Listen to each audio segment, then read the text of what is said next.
I'm not as goal obsessed as I am process obsessed. This quote from Lady Gaga starts us off today as we think about the art and the science of how we can engage in process-oriented strategies to feel better.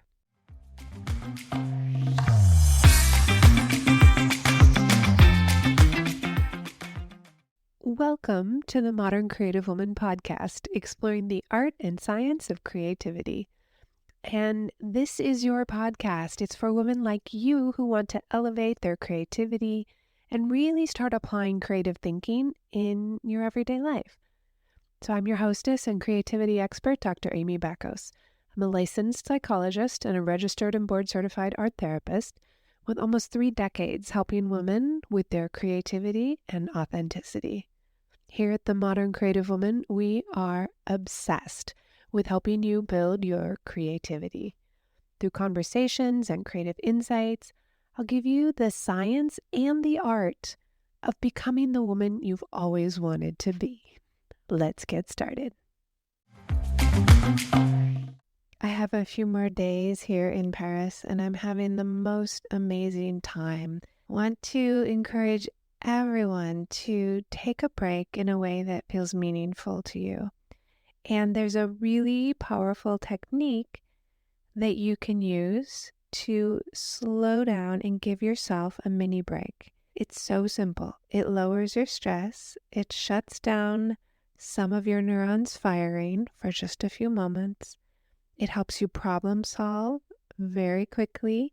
It gives you a little bit of brain strategy if you're in a debate or you're trying to solve a problem.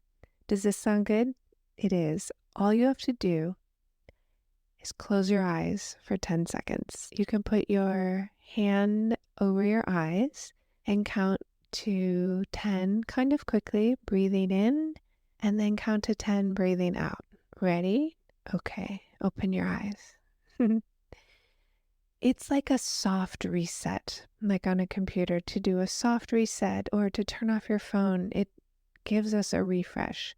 Obviously, sleeping is essential for giving your brain the ability to rest, consolidate memories, eliminate unnecessary things. But this 10-second reset gives you often what you need to strategize and have a break. Today's topic is more on psychological flexibility. I want to talk about psychological inflexibility and how to shift away from our usual strategies into new habits and new ways of thinking to avoid less and make more contact with the present moment. If you have yet to listen to episode 69 about psychological flexibility, I encourage you to go back to that episode. So in contrast from psychological flexibility, we have inflexibility that's really just reacting to inner experiences and external situations as they arise instead of with purpose and values in mind. I think of inflexibility as a knee-jerk reaction to whatever's happening. You can think of it as an old cassette tape playing in our mind and we keep responding. Sometimes people respond to authority as if they're being punished again. Sometimes people respond to authority as an equal. And people have to work on their relationship with authority and become flexible in their responses. Authority could be the person taking your order at a restaurant, the flight attendant on your airplane, the person ringing up your groceries. They're in a position of offering something to you, and they're the authority in those examples. Psychological inflexibility occurs when we start engaging in avoidance behaviors to try and control or escape our present moment experience. And it means believing our thoughts as if they were a true depiction of reality. We might experience a neutral situation in a negative way if we're in a negative mindset or we're relying habitually on strategies to stop feeling so bad. There are things that happen that might push our buttons, remind us of something uncomfortable, and we'll respond in a way that is not about the situation, it's about our inner experience. And I want to differentiate that from a trigger, which is when someone's experienced significant traumas, there will be a reminder or a circumstance that triggers an automatic trauma response. And it's so common in casual conversation that people say, here's a trigger warning, or I'm being triggered. And that's really a clinical description. So I'm talking more about when our buttons are pushed. We feel frustrated. If someone cuts us off in traffic, what do? Do we get mad or do we not care at all? When we get mad at a kind of a neutral situation, that's reacting in an inflexible way. We're responding to something besides what's happening. When we rigidly apply old rules that we may not even be aware of, or at least haven't examined, we apply these rules to manage our responses to thoughts and feelings and bodily sensations. And these rules really limit our behavioral options. We have essentially painted ourselves into a corner with limited behavioral choices. And suddenly we might find ourselves unable to be authentic and in the moment. And instead we keep performing behaviors that are really unworkable or cause more problems than they solve. Habitual behaviors might be drinking alcohol, shopping, binging on Netflix, doom scrolling social media, overindulging in food. And if our response worked in the past, we tend to use it over and over again. Even if it's only a short-term solution and it creates more problems, our brain is trying to be efficient and just use the same solution strategy over and over again. As I mentioned in the last episode, someone who is creative is willing to apply all kinds of different ways of responding to whatever shows up. There's not a fixed or rigid way of responding. So remember, when we keep performing the same behaviors in response to unwanted feelings, come home from work, feel exhausted, sit down, watch a whole bunch of television, continuing to perform those behaviors even when there's no success in that behavior or it causes more problems, we are engaging in psychological inflexibility.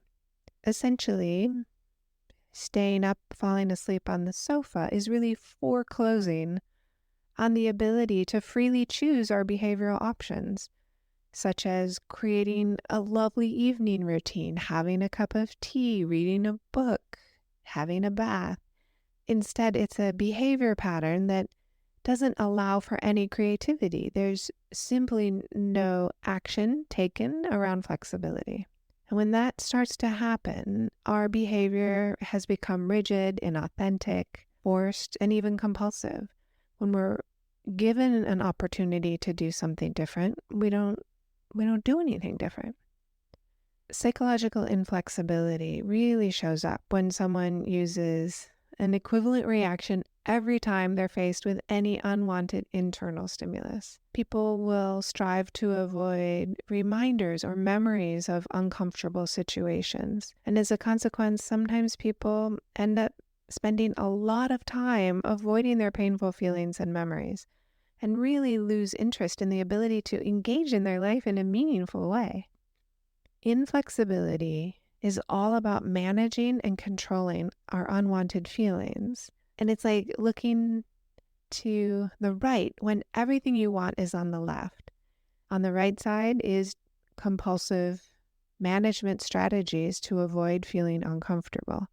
And on the left, if you look in that direction, you can see values and meaning and purpose as options. All the behavioral choices are on the table. For example, if your partner says something that pushes your button, you can look to the right and respond with anger and say things like, oh, you're always like this. Here you go again. Or you can look to the left and say, oh, I love my partner. What's happening here? They're upset. What can I do in this moment? And a lot of working with couples is slowing down the process so that people aren't knee-jerk reacting when their couple says something that pushes their button. Russ Harris talks about willingness being the only way to effectively deal with our life's obstacles. It's really this strategy. You can just flip the switch to become willing. You don't have to work hard for it or look for it or practice lots of meditation. Willingness really is a choice that you can make from moment to moment. And it's a crucial component in helping ourselves really achieve greater levels of this psychological flexibility. Willingness means that we are fully willing to feel and experience whatever is happening in the present moment, regardless of whatever is happening in that moment. I used to go for walks and I would start to ruminate a little bit about something that upset me or a problem that I had. And I would spend the entire walk ruminating on my problem, and I would miss the beauty of nature. And I love being in the parks here and looking out the path into Golden Gate Park just gave me so much pleasure. And as soon as I would set foot into the park, I would start ruminating on what was going wrong. Losing contact with the present moment in this way happens to all of us sometimes. I recently read our mind wanders about 46% of the time, and it will return to the present moment the rest of the time. But when I was ruminating, I was not at all in the present moment. I was all stuck in my head and my problems. And so I was not willing to engage with what was happening. And what was happening was I was thinking thoughts and I was in nature. And all I was focused on were my thoughts. Now, willingness is really powered by choice. It's an inclination to accept what's happening. And it's really different from just tolerating unwanted feelings or tolerating my thoughts. It's accepting that, oh, I'm on a walk in nature and my mind is going over problems. That's the reality of what was happening. Now, if I tried to just push away my thoughts and stop my rumination, I would be engaging in more control strategies. Ultimately, I taught myself to be present with both. It's aware of what's happening in my mind while I'm walking and also aware that I am walking. And so taking perspective requires a little bit of willingness. And it's not trying to get rid of one aspect of your experience. It's about embracing all of it. You might dislike or even hate what is happening in any given moment, but you can remain willing to fully feel the present moment and ultimately proceed in your desired value-based actions. Other examples that I thought of around willingness, we willingly give our money to the grocer in exchange for food. I willingly pay my psychologist in exchange for her support. You're currently demonstrating by listening to this podcast your willingness to keep learning about psychology and art and creativity. This willingness is a very powerful tool that once you're able to tap into, you can increase your psychological flexibility. Now, we can be willing in spite of the discomfort and the thoughts that maybe we should give up on something. You've all heard of imposter syndrome, and it's something that emerged from studies of high-achieving women in the 70s at Harvard, and it began to be applied in all kinds of ways. And it's sometimes just so casually used to describe feeling of personal doubt.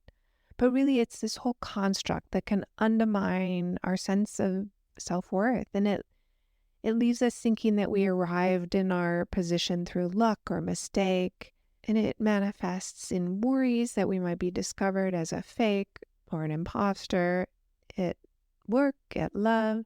It might even cause us to doubt our efficiency or our knowledge in any area of life. It's not a diagnosis, it's not a syndrome, but really it's an experience that many of us can relate to when we compare ourselves to others. Now, ascribing these thoughts of doubt to this internal experience gives us a feeling of being an imposter, but we can relate to those thoughts differently by considering a wider context, being willing to explore what these thoughts mean. Now, it's often linked to historically marginalized groups in the scientific literature. We want to carefully consider both the internal and the external context that supports the feeling of imposter. We don't want to pathologize ourselves. We have to consider the wider context that includes how that experience is created, reinforced, and even magnified by social barriers and injustices. In other words, the context includes each of our experiences in our family and society, as well as the overt and more subtle means by which anybody is told that they're less than or not good enough, in particular women and women of minority status. When we see how our social environment might have an impact on our development of quote-unquote imposter syndrome, we can feel more liberated from that internal pain of believing that this is true. We have to see the whole big picture. And being able to really disentangle from these thoughts requires a bit of willingness to persist, even in the presence of those unwanted, uncomfortable feelings of feeling like an imposter. When we're willing to have those feelings and thoughts and continue towards our values and our dreams and our goals, now we're using psychological flexibility. Here are some ways that you can begin to increase your flexibility and willingness and decrease your psychological inflexibility. The first step is noticing your process and noticing the thoughts that you fully believe to be true. That's the tricky part. It often requires the help of a therapist or supportive person to challenge the things that we think are totally true. We can do this through art making to understand our thoughts. You can put down on a piece of paper, these things I believe to be true, and make a whole list. And you'll look at the list and you'll say, yes, I believe these things to be true. You could share it with a friend, or you could just spend a little bit of time unpacking the list and wondering, are these really true? You might write down some beliefs that you have about yourself, your brain, your body, your position in society, and all of those are thoughts. Remember, your thoughts are simply neurological phenomenon. One neuron firing across a synapse to another neuron and then spreading out in a habitual, predictable pattern. It's only by noticing these habitual patterns that we can begin to try something different and become more psychologically flexible. So choose something on your list and ask yourself, what if this wasn't true? Then what?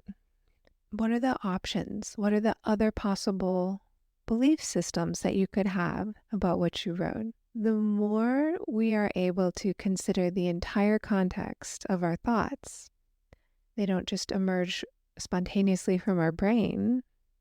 Just like what I described with the imposter syndrome, it emerges from what society and our family tells us, expectations, social pressures, misogyny. Examining our beliefs is really this radical act that we no longer are automatically accepting what we've been taught, and we begin to think more freely about our values, what's important, and how we can move towards them. We're able to let go of some of the really troubling aspects of trying to silence or avoid or control or escape our thoughts and feelings that we don't like. And the irony, of course, is the less we stop trying to push them away, the less they are popping up. Through these exercises and ways of observing your mind through words and art, you can really discover the ways that we've all painted ourselves into a bit of a corner in our mind by responding in habitual, patterned ways. And then we can move towards psychological flexibility, freeing us up for both more creativity, more psychic energy, and more movement towards our values. Have a wonderful rest of your week. Now that you know about how to use your creativity, what will you create? Want more?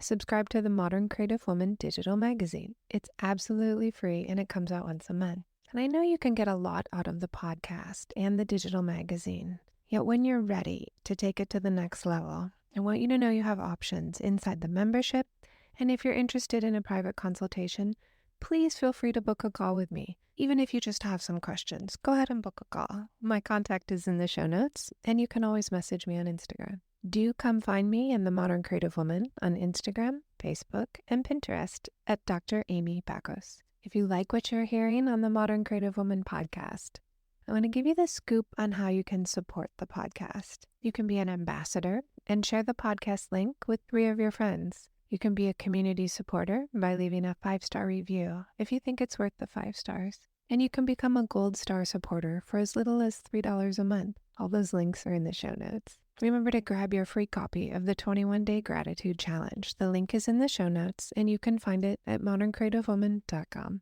Have a wonderful week, and I cannot wait to talk with you in the next episode.